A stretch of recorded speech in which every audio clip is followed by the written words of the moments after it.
மல்கியா தீர்க்கதரிசியின் புஸ்தகம் 2ஆம் அதிகாரம். இப்போதும் ஆசாரியர்களே, இந்த கட்டளை உங்களுக்குரியது.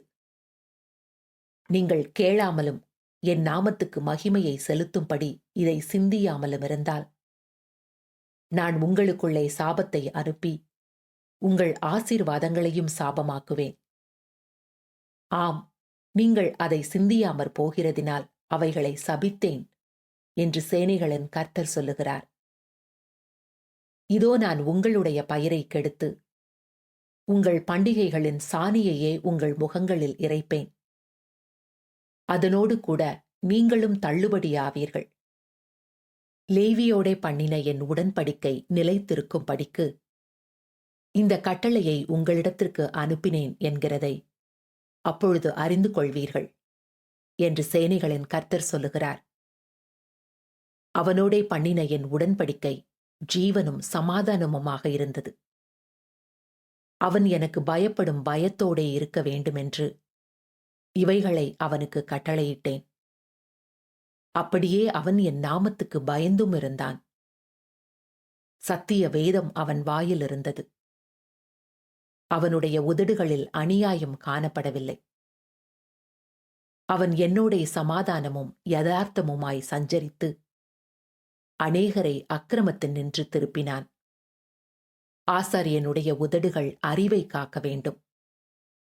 வேதத்தை அவன் வாயிலே தேடுவார்களே. அவன் சேனைகளுடைய கர்த்தரின் தூதன். நீங்களோ வழியை விட்டு விலகி அநேகரை வேதத்தை குறித்து இடற பண்ணினீர்கள். லேவியின் உடன்படிக்கையை கெடுத்து போட்டீர்கள் என்று சேனைகளின் கர்த்தர் சொல்லுகிறார். நீங்கள் என் வழிகளை கை கொள்ளாமல் வேதத்தை குறித்து பட்சபாதம் பண்ணினபடியினால் நானும் உங்களை எல்லா ஜனத்துக்கு முன்பாகவும் அற்பரும் நீசருமாக்கினேன். நம் எல்லாருக்கும் ஒரே பிதா இல்லையோ? ஒரே தேவன் நம்மை சிருஷ்டித்ததில்லையோ? நாம் நம்முடைய பிதாக்களின் உடன்படிக்கையை பரிசுத்த குலைச்சலாக்கி அவனவன் தன் தன் சகோதரனுக்கு துரோகம் பண்ணுவானேன்? யூதா ஜனங்கள் துரோகம் பண்ணினார்கள். இஸ்ரவேலிலும் எருசலேமிலும் அருவருப்பான காரியம் செய்யப்பட்டது. கர்த்தர் சிநேகிக்கிற பரிசுத்தத்தை யூதா ஜனங்கள் பரிசுத்த குலைச்சலாக்கி அந்நிய தேவதையின் குமாரத்திகளை விவாகம் பண்ணினார்கள். இப்படி செய்கிறவன் எவனோ அவன் காவல் காக்கிறவனாயினும் உத்தரவு கொடுக்கிறவனாயினும் சேனைகளின் கர்த்தருக்கு காணிக்கை செலுத்துகிறவனாயினும் அவனை யாக்கோபின் கூடாரங்களில் இராதபடிக்கு கர்த்தர் சங்கரிப்பார். நீங்கள் 2ஆம் தரமும் இதை செய்து கர்த்தருடைய பீடத்தை கண்ணீரினாலும் அழுகையினாலும் பெருமூச்சினாலும் நிரப்புகிறீர்கள். ஆகையால் அவர் இனி காணிக்கையை மதியார். அதை உங்கள் கைகளில் பிரியமாய் ஏற்றுக்கொள்ளவும் மாட்டார். ஏனென்று கேட்கிறீர்கள். கர்த்தர் உனக்கும் உன் இள வயதின் மனைவிக்கும் சாட்சியாயிருக்கிறார். உன் தோழியும் உன் உடன்படிக்கையின் மனைவியுமாகிய அவளுக்கு நீ துரோகம் பண்ணினாயே. அவர் ஒருவனை அல்லவா படைத்தார்? ஆவி அவரிடத்தில் பரிபூரணமாயிருந்ததே.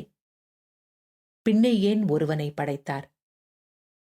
தெய்வ பக்தியுள்ள சந்ததியை பெரும்படித்தானே. ஆகையால் ஒருவனும் தன் இளவயதின் மனைவிக்கு துரோகம் பண்ணாதபடிக்கு உங்கள் ஆவியை குறித்து எச்சரிக்கையாயிருங்கள்.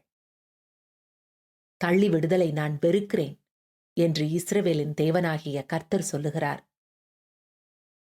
அப்படிப்பட்டவன் கொடுமையினால் தன் வஸ்திரத்தை மூடுகிறான் என்று சேனைகளின் கர்த்தர் சொல்லுகிறார்.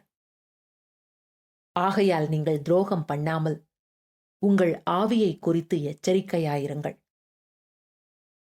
உங்கள் வார்த்தைகளினாலே கர்த்தரை வருத்தப்படுத்துகிறீர்கள். ஆனாலும் எதினாலே அவரை வருத்தப்படுத்துகிறோம் என்கிறீர்கள். பொல்லாப்பை செய்கிறவனவனும் கர்த்தரின் பார்வைக்கு நல்லவன் என்றும் அப்படிப்பட்டவர்கள் பேரில் அவர் பிரியமாயிருக்கிறார் என்றும் நியாயம் தீர்க்கிற தேவன் எங்கே என்றும் நீங்கள் சொல்லுகிறதினாலேயே